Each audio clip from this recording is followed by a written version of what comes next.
ഇന്നത്തെ കഥ ഒരു ചെറുവാനരനെയും അവൻ്റെ വലിയ സ്വപ്നങ്ങളെയും കുറിച്ചാണ്. കണ്ണുകൾ അടച്ച് മനസ്സോടെ കേൾക്കൂ. ഒരു കാടിൻ്റെ നടുവിൽ വലിയ മരങ്ങൾക്കിടയിൽ ചിമ്പു എന്നൊരു ചെറുവാനരൻ ജീവിച്ചു. ചിമ്പു വലിയ വാനന്മാരെ പോലെ ഉയരത്തിൽ ചാടാൻ അറിയില്ലായിരുന്നു. പക്ഷേ അവനൊരു വലിയ സ്വപ്നം കണ്ടിരുന്നു. ഒരു ദിവസം ആകാശം വരെ ചാടാൻ കഴിയുമെന്ന്. മറ്റു വാനരന്മാർ ചിമ്പുവിനെ നോക്കി ചിരിച്ചു.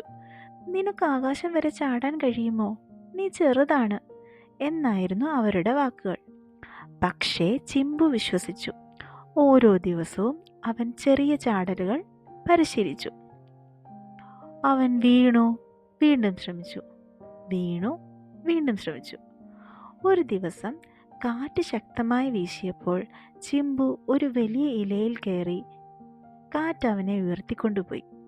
അവൻ ആകാശം കണ്ടു, മരങ്ങൾ താഴെ, കാടിൻ്റെ മുകളിൽ. ചിമ്പുവിൻ്റെ കണ്ണുകൾ തിളങ്ങി. അവൻ തിരിച്ചു വന്നു. മറ്റു വാനരന്മാർ അത്ഭുതപ്പെട്ടു. നീ ആകാശം കണ്ടോ? കണ്ടു. ചിമ്പു ചിരിച്ചു. ഞാൻ ചെറുതായിരിക്കും, പക്ഷേ എൻ്റെ സ്വപ്നം വലിയതായിരുന്നു. കുട്ടികളെ, നമ്മളെക്കുറിച്ച് മറ്റുള്ളവർ എന്ത് ചിന്തിക്കുന്നു എന്നത് പ്രധാനമല്ല. നമ്മൾ വിശ്വസിക്കുന്ന സ്വപ്നങ്ങളാണ് നമ്മളെ ഉയർത്തുന്നത്. ചിമ്പുവിനെ പോലെ നിങ്ങൾക്കും ആകാശം കാണാൻ കഴിയും.